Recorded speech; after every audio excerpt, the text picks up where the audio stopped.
Sir ప్రజలు ఇప్పటి వరకు ఆడియన్స్ అందరిని అలరించిన సాగర్ గారు ఇప్పుడు పాలిటిక్స్ లోకి వచ్చుతున్నారు. మరి ఆయన కార్యాచరణ ఏ విధంగా? ఇప్పుడు పాలిటిక్స్ అంటే సీరియల్ అయిపోయింది. తర్వాత మూవీస్ అయిపోయింది. పాలిటిక్స్ అని కాదు. మాకు ఇంతకుముందే అంటే నేను సీరియల్స్‌లోకి రాకముందే ఫ్యామిలీ బ్యాక్‌గ్రౌండ్ పరంగానో లేకున్నా ఇష్టంగా అంటే నేను ప్రజా క్షేత్రంలో వెళ్ళాలని ఎప్పుడో అనుకున్నాను. సో, ఇప్పుడు ఒక రైట్ ప్లాట్‌ఫార్మ్‌తో నేను ముందుకొస్తున్నాను. డెఫినిట్‌గా నటుడిగా ఆదరించడం అనేది వేరే విషయం.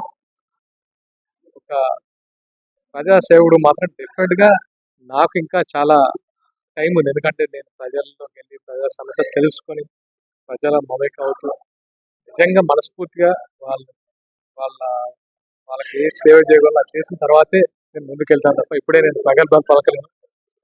సరే, యాక్టర్ గా ప్రజలు అలరించిన సాగర్ గారు మరి ఇప్పుడు ప్రజా సమస్యలు తెలుసుకోబోతున్నారు. మరి ఆ పార్టీ సిద్ధాంతాలు నచ్చా లేకపోతే పవన్ కళ్యాణ్ గారి మీద అభిమానం? పార్టీ సిద్ధాంతాలే. అంటే ఈ రోజుల్లో రాబోయే రోజుల్లో చాలా పొలిటికల్ పార్టీలు అంటే రాజకీయంగా చాలా చేంజ్ రాబోతుంది. ఎందుకంటే కొత్త తరం రాజకీయ నాయకులు రావాలి. కొత్త తరహా ప్రభుత్వం రావాలి. ఒక ట్రాన్స్‌పరెంట్‌గా ఉండాలి. ఒక కమిట్మెంట్‌తో కూడిన రాజకీయాలు ఉండాలి.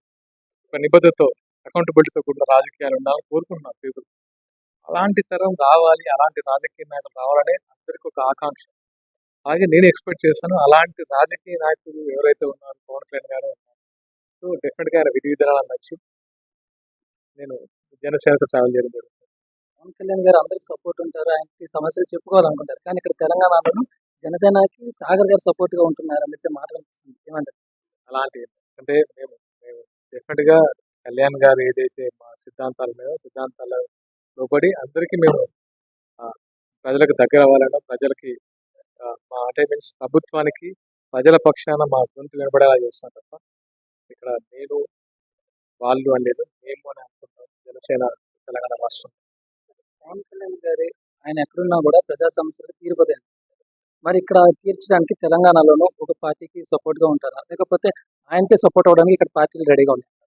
ఇక్కడ జనసేన ఎలాంటి పార్టీ అంటే ప్రభుత్వంలో ఉన్నామా లేదా అని పక్కన పెట్టేసి ఎవరికి ఏ సపోర్ట్ కావాలన్నా, ఎవరికి ఏ సమస్య వచ్చినా చెప్తే అది మేము తీర్చడానికి 100% మా శాయశక్తులా ప్రయత్నిస్తాం.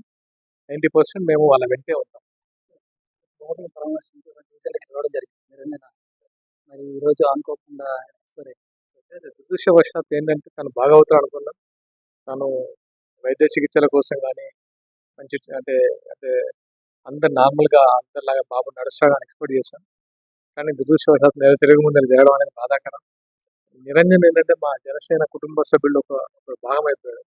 సో, మా తెలంగాణలో చాలామంది ఈ వార్త విని కొంచెం బాధపడ్డారు. ఎందుకంటే అరే! ఇలా జరగకూడదే, మనం కాపాడుకునే వాళ్ళం కదా, ట్రై చేశాం కదా అని. సో, వాళ్ళ తల్లిదండ్రులకు కూడా పవన్ కళ్యాణ్ గారి ఇప్పుడు ఆయన ఆఖరి కోరిక చూసి మమ్మల్ని వదిలేసి వెళ్ళిపోయారని బాధపడుతుంటే జాలేసింది. సో, దేవుడు వాళ్ళకి మనోధైర్యం కల్పించాలని కోరుకుంటున్నాను. అలాగే నిరంజన్ ఆత్మకి శాంతి కలగాలని